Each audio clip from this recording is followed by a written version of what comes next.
Hello friends, welcome to my channel. তোমরা ভাবছো সকাল সকাল আমি কোথায় বেরিয়ে পড়লাম। এখন বাজে 6টা, মানে সকাল 6টা।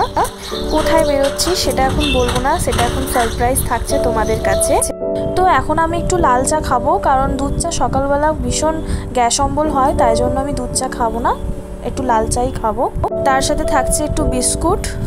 তো আমরা হাঁটি হাঁটি করে শিয়ালদায় পৌঁছে গেলাম, আর আমাদের ট্রেন ছিল 7টা 14-তে। কিন্তু আমাদের ট্রেন এখনো প্ল্যাটফর্মে আসেনি, তাই আমরা একটু এদিক ওদিক করে ঘুরলাম। তো ফ্রেন্ডস, ট্রেনে আমরা উঠে পড়েছি। দেখতে পাচ্ছ জানলার ধারে একটা সিট খালি ছিল, তো আমরা ওখানেই বসে পড়েছিলাম। 2 hours later. অ্যাটলিস্ট আমরা লক্ষ্মীকান্তপুর চলে এলাম।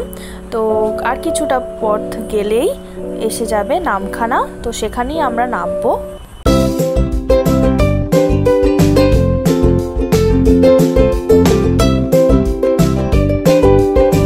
আমরা পৌঁছে গেছি নামখানা স্টেশনে। তো ফ্রেন্ডস, এখন আমাদের টোটো দেখতে হবে পাতিবুনিয়া ঘাটে যাওয়ার জন্য। আই থিঙ্ক তোমরা বুঝতে পেরেছো আমি কোথায় যেতে চাইছি। আমি নয়, সরি, আমরা। তো আমরা কিছু জনের সাথে শেয়ার করেছিলাম বলে আমাদের ভাড়া একটু কম পড়েছে, তাও বেশি ছিল, 80 টাকা করে ছিল। তো যাওয়া যাক পাতিবুনিয়া ঘাটে, তারপর তোমাদের সাথে কথা বলছি।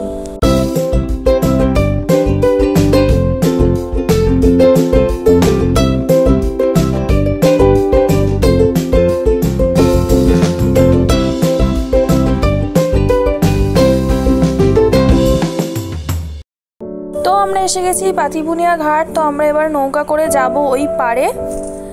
নৌকা করে যেতে যেমন মজাও হচ্ছিল তেমন ভয়ও পাচ্ছিল, কারণ নৌকাটা একটু বেশি দুল ছিল।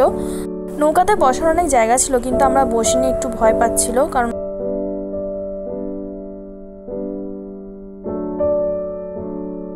A few moments later. তো আমরা এসে গেছি অন্য পারে। তো দেখতে পাচ্ছ আমাদের এখানে আরেকটা টোটো করতে হয়েছিল। তো আমরা এখন যাচ্ছি ক্যাম্প দেখে বুক করতে, কারণ আমরা অনলাইনে বুক করিনি। তো তোমরা দেখতে পাচ্ছ এখানকার ওয়েদারটা খুব ভালো, আর এখানে অনেকটাই গ্রাম গ্রাম এলাকা, বেশ খুব সুন্দরও লাগছে, ভালো লাগছে। তো আমাদের প্ল্যানিং ছিল বন্ধুদের সাথে আসার, তো তাদের হয়ে ওঠেনি, যার কারণে আমরা দুজনেই চলে এসেছি। অনেকদিন ধরে যাবো বলছিলাম, তো তাই মনোজ বললো যে চলো তাহলে এখনই তাহলে ঘুরে আসা যাক। তাই হঠাৎ করে আমরা প্ল্যান করলাম মৌসুমী আইল্যান্ড। এখানে আমরা এই প্রথম এলাম। আমরা যে শহরে থাকি সেখানে সবসময় কোলাহল লেগেই থাকে, আর এখানে হঠাৎ করে গ্রামে ঢুকে যে একটা নিস্তব্ধ যে ব্যাপারটা, সেটা এখানে এসেই বোঝা যায়। তো আমরা ক্যাম্প দেখতে দেখতে চলে এসেছি নীল নির্জনের সমুদ্র বলে ক্যাম্প।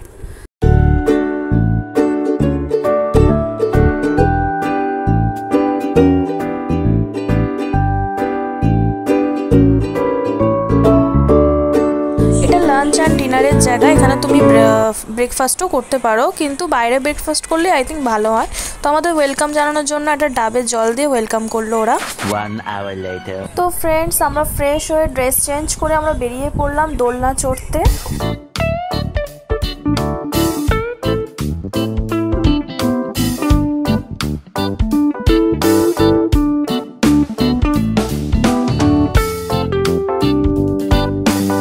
সাইডটা একটা বসার মতন টেবিল করেছে, বেশ দারুণ জায়গাটা। আর এরই নিচে সমুদ্র আছে। তো চলো তোমাদেরকে দেখাই সেটা।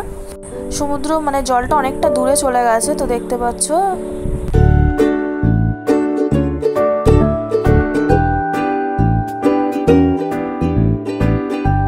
তো ফ্রেন্ডস চলো, আমার ভীষণ খিদে পেয়েছে, মানে আমাদের দুজনকার ভীষণ খিদে পেয়েছে। তো দেখে নাও আমাদের লাঞ্চ মেনু। তো আমাদের লাঞ্চ মেনু ছিল ভাত, ডাল, আলু ভাজা, মাছের মাথা দিয়ে বাঁধাকপির তরকারি, আর তার সাথে ছিল চিংড়ি মাছের মালাইকারি আর কাতলা মাছের ঝাল, আর তার সাথে লেবু, কাঁচা লঙ্কা আর পেঁয়াজ। জমে ক্ষীর হয়ে গেছে। 3 hours later.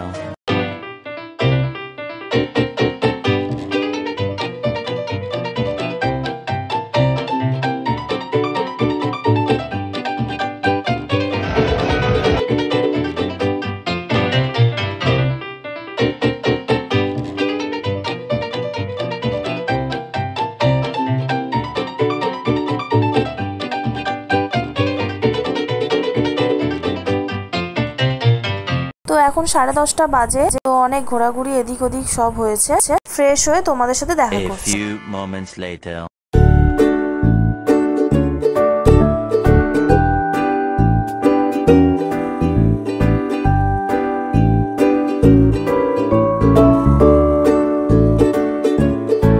next day. তো ফ্রেন্ডস, গুড মর্নিং। আমরা এসে গেছি সমুদ্রের ধারে, দেখতে পাচ্ছ। তো কালকে আমরা এতটাই টায়ার্ড ছিলাম, কালকে ডিনারটা তোমাদের সাথে শেয়ার করা হয়নি। কালকে আমাদের ডিনারে দিয়েছিল ভাত, চিকেন আর ফুলকপি আলুর তরকারি।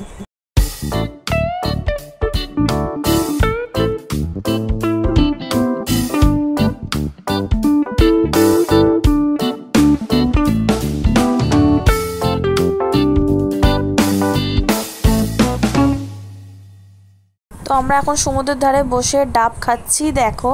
তো চলো ব্রেকফাস্টে কি মেনু আছে সেটাই তোমাদের সাথে শেয়ার করব। ব্রেকফাস্টে আছে লুচি, আলু তরকারি আর ডিম সিদ্ধ। তো আমরা বেরিয়ে পড়লাম ম্যানগ্রোভ অরণ্য দেখতে। তো চলো আমার সাথে, তোমাদেরকে দেখাবো ম্যানগ্রোভ অরণ্য।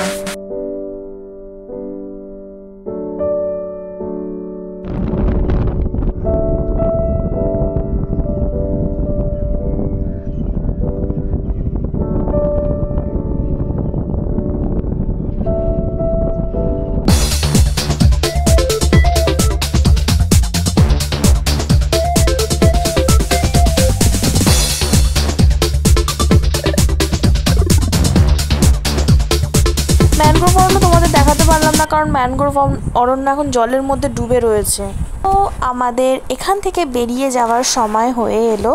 এখানে 10:30টার সময় চেক আউট হয়। কথা বলতে হলে আমাদের দুজনের মনটা খুবই খারাপ, কারণ আমরা খুব নিস্তব্ধ জায়গা পছন্দ করি, আর এখানেই সেটা নিস্তব্ধ জায়গা ছিল। তো বন্ধুরা, তোমাদের ভিডিওটা কেমন লেগেছে অবশ্যই কমেন্ট করো, লাইক সাবস্ক্রাইব প্লিজ করে দিও। তো আজকের মতন টাটা, বাই বাই।